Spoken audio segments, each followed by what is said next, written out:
So, Dale, it's nice to meet you. Is it your first time in Ukraine, and what is your purpose of coming to this country in Eastern Europe? Absolutely, this is my first trip to Ukraine. I have been in the region in my military career, in many different places, but this is kind of unique and special to me right now. I've always wanted to come here, and I've come with a team, and we're here to explore new opportunities, largely related to developing systems or collaborating on the development of systems for military applications. We recognize that this area has had great difficulties in the past, and in talking with many of the people here, there's a desire to improve security in the region with modern technology, and that's what we're all about. I have years of experience from the military, working with NASA, working in the Pentagon, and doing private sector research on advanced defensive systems and actually offensive systems. And that's what we're in the process of doing, starting yesterday and today in the next few days, is to really explore a process with leaders in industry here, investors, innovators, to create partnerships, the potential for private industry partnerships, government industry partnerships. I've had great experience in doing that in the past with big companies, small companies. But the essence is to understand what their needs are, the little guys, the small innovators, the intermediate ones, and even the adults on the government side in certain areas. And that's what we're here to do, is to learn, to see what the opportunities are, and then try to get an idea to help in some fashion. Have you ever already had a chance to visit some of the Ukrainian sites? And if yes, what impression did you get? The answer to that is no, because it's been such a short trip and we're focused on this event here, which has been fantastic. But tomorrow we will be going out to one of the air bases, and we'll get a chance to see some of the technologies we've been told about, whether it's brand new weapon systems, robotic weapon systems, whether it's advanced aircraft, etc. So this is, like I said, an exploratory phase to see if we, myself and other individuals, subject matter experts as we call ourselves, can come in and help with the right framework here at all levels to help stimulate imagination, innovation, etc., and then allow that then to be funded with a variety of sources so that the country then at some point is in a better position from a military perspective. Sir, when you hear the word Ukraine and investment scene of Ukraine, what first things comes to your mind, and how do you find the potential of this country, its intellectual potential, its R&D potential, its security and manufacturing potential? What impression do you get? I can only say to you that I'm here for pretty much because of what you just said there.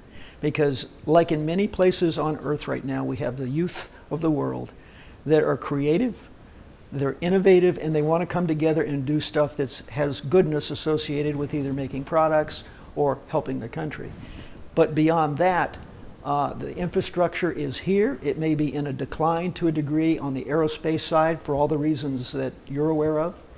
But it's part of an evaluation process from our perspective, not an inspection, but to see what infrastructure, people, et cetera, are here and constructs so we can put together potentially some financeable deals. Now, on the investment side, I'm learning, and we understand that financing is pretty challenging here for new projects. But we have global partners, global interests here.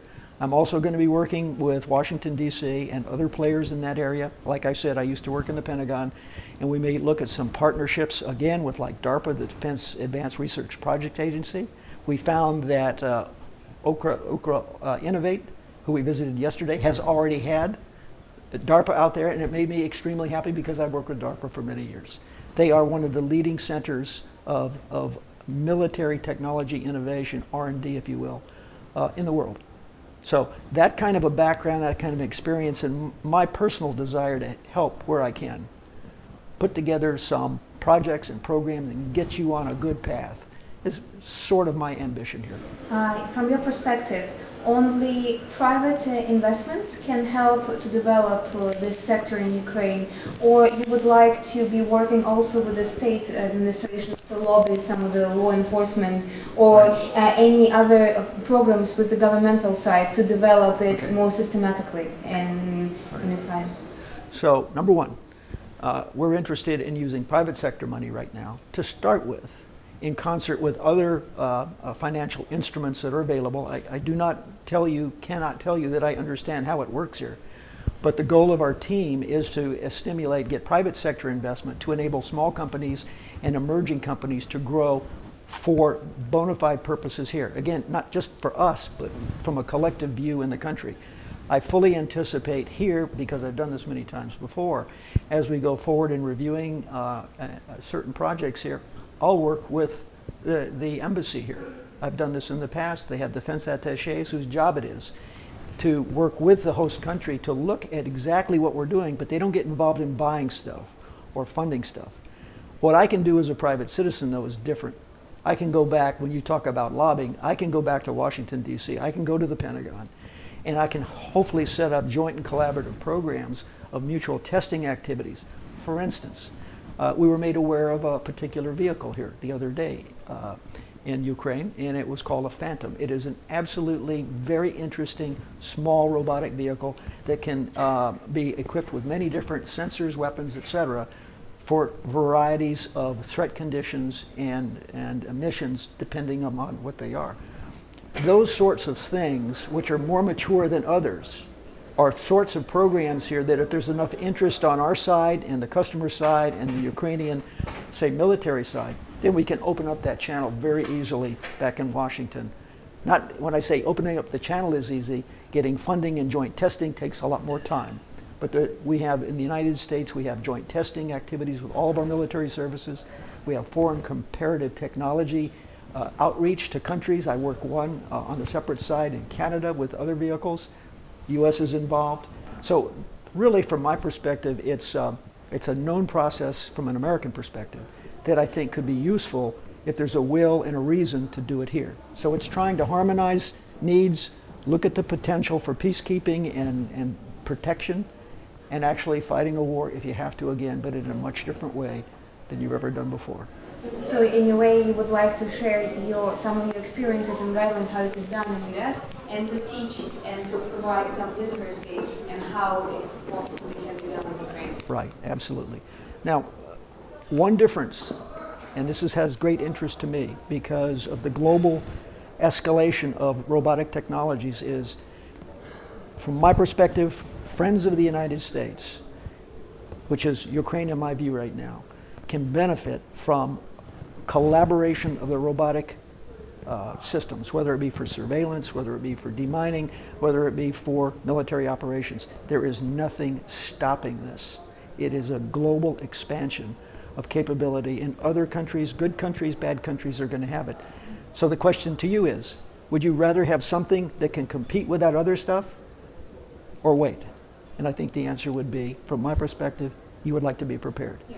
We all hope that there will be no more military intrusions, incursions, etc., that you have experienced in the past. But the reality is it's going to happen someplace. So I have kind of a soft spot in my heart for whatever it means to help, to the extent that there is an interest in it here.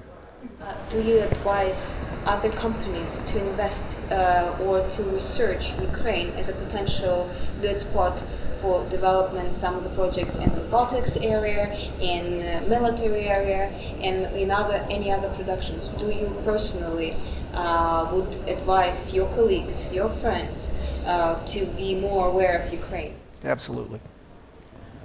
Like I said, yesterday when we met with Ukra Innovate, and we saw the structure of a Silicon Valley-like capability here with modern technologies, extremely energetic, smart people wanting to do stuff. That sort of investment here can be channeled very rapidly to, which is largely a software-dominated artificial intelligence new world relative to military operations. So that really got my attention yesterday. That really kind of turned the switch on. Now, we're experiencing that in the US too. I will tell you another story. The Pentagon recognized that the Silicon Valley model was very interesting. So within the last year and a half, they've created an analog that I'm talking about to you here called DIUX. I can't remember what the acronym stands for, but the Pentagon opened up an office in Washington, D.C. They opened one up in my hometown, Austin, Texas, and one in California, Silicon Valley. The whole purpose is to put military people of all services in those areas and be the clearinghouse, the facilitation function like I'm proposing here with our small team initially. This is the DIUX of UK or Ukraine. But the ability then to let the younger people with these rapid-paced ideas to come in and explore opportunities right there, write out their proposals, write out their concepts, vet them with the appropriate people. And if they are interesting, bam, they go right to Washington into that whole different process. So that's kind of another construct right now that is kind of, I put in my mind here relative to what I'm looking at here. When I saw it yesterday, I said, and talk to your guys, your people, I said, this is perfect. One angle I didn't touch with you, whether did you hear anything before previously about Ukraine? Did you hear anything negatively? Maybe like some of the things that would restrain investors to come here? And what changed your mind? Because I can see your enthusiasm about Ukraine, right. And it's very interesting. Okay. How do you change your perception about some of the matters? So I had no real preconceived new information about Ukraine. But what I have always enjoyed doing as a private citizen is working what we call wicked problems that I want to work on and others want to work on. And when you come into a country like this from the beginning and you already know that there are structural barriers of sorts, and I can't tell you exactly what they are, but you know, you have a new president, you have new structures. We're hearing sentiments today from the investment community about the availability of funds and I guess I should say corruption. I don't know what it really means here, but you hear about it. That does not deter me at all, because my view is, and I've done this before, is you come in and in a collegial way you work these issues, and if they become interesting, then you bubble them up, not by me, but by other operatives that go all the way to the top of the government. I'm not talking about anything untowards. I'm just saying when you want to tackle a problem and help a nation out, or a country or a business, then you got to look at the big picture rather than just in a blind way going in. But this is kind of like a first investigation of potential and opportunity and enthusiasm to do this kind of stuff.